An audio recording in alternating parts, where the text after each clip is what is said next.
Hindi na regular na trabaho ang basehan ngayon. Basta may marangal na kita, aprobado ka. Di mo na kailangan ng 8 to 5 job para magkabahay. Kung ikaw ay sari-sari store owner, nasa industriya ng agricultural, nasa transport sector, at freelancer, Good news! Pinadali na ni Pag-ibig ang paraan para magkaroon ng sarili mong bahay. Sa videong ito, pag-usapan natin kung paano ka magkakaroon ng sarili mong bahay kahit wala kang regular na trabaho. Ikaw, kung nakatira ka sa NCR na may 15,800 monthly income o di kaya naman 11,800 para sa non-NCR, ay qualified ka na para makapag-avail ng housing loan. Kung hindi dahil sa inyo, hindi ako makakabili ng shampoo. Kaya kung ikaw ay sari-sari store owner, ipakita lamang inyong barangay certificate, business clearance, at mayor's permit. Para naman sa mga nagbaboundary dyan, kasali din kayo. Ipakita lamang inyong professional driver's license, ORCR of vehicle, at franchise na nakapangalan sa owner or operator. Mga street food vendors, tusok-tusok, kasali din po ay dito. Ang kailangan nyo na ipakita ay barangay certificate o barangay clearance. O mga direct sellers, hindi kayo mahuhuli. Magkakabahay ka na kung meron kang certification from your company, valid ID, barangay certificate o ang inyong clearance. Huwag natin kalimutan ang mga retailers. Pabili po, ihanda nyo na ang inyong certification mula sa inyong market administrator at ang inyong barangay certificate o barangay clearance.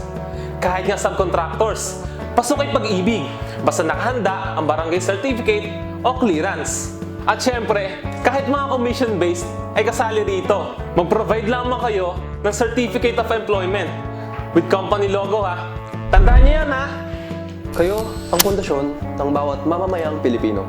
Kung kayo ay nakatira sa NCR at meron kayong 14,700 monthly income o di kaya 10,900 naman sa non-NCR, qualified na kayo para makapag-avail ng housing loan. pumunta naman tayo sa mga jeepney at bus drivers na gumigising ng maaga para lamang maghatid ng mga empleyado ng Pilipinas. Kung ikaw ay nakatira sa NCR at meron kang 15,100 monthly income o di kaya naman sa non-NCR na 13,400 monthly income, qualified ka na para mag-avail ng housing loan. Para sa mga operators ng UV Express, PUV, School Service Shuttle, TNVS, Delivery Riders, at Ride-hailing, tanging ORCR ng sasakyan, franchise ownership, at updated na professional driver's license lamang ang kakailanganin. Para naman sa mga tricycle drivers at operators, ang kailangan nyo lang dalhin ay ang inyong mga business permit or franchise ownership, pati na rin ang mga ORCR ng inyong mga sasakyan. Huwag natin kalilimutan ang professional driver's license para makapag-avail. Siyempre naman, hindi natin pwede kalimutan ang mga sipag at dedikadong professionals and service providers. NCR-based ka ba? Kung ikaw kumikita ng 15,000, qualified ka na. Eh, paano naman kami mga outside NCR? Huwag tayong malungkot. Dahil 13,600 lang, qualified na rin kayo. Eh, paano naman sa mga PA, celebrities, dignitaries, politician at businessman? Huwag po kayong mag-alala. Ipapakita nyo lamang po ang Certificate of Employment from your employers and valid IDs as well. And don't forget, with signatures ha! Sa mga licensed professionals naman tayo, tulad ng mga CPAs, doctors, lawyers, engineer, management service, at consultants.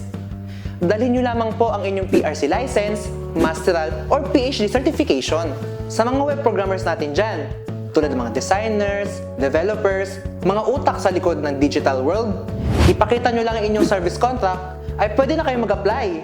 Lastly, sa mga freelance journalist natin dyan, certification lamang galing sa Editor-in-Chief, matutulungan ka na namin makapag-avail.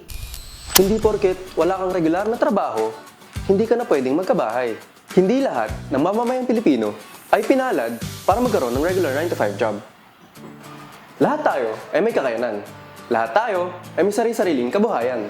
At higit sa lahat, tayo may karapatan sa isang dekalidad, affordable, at sariling tahanan.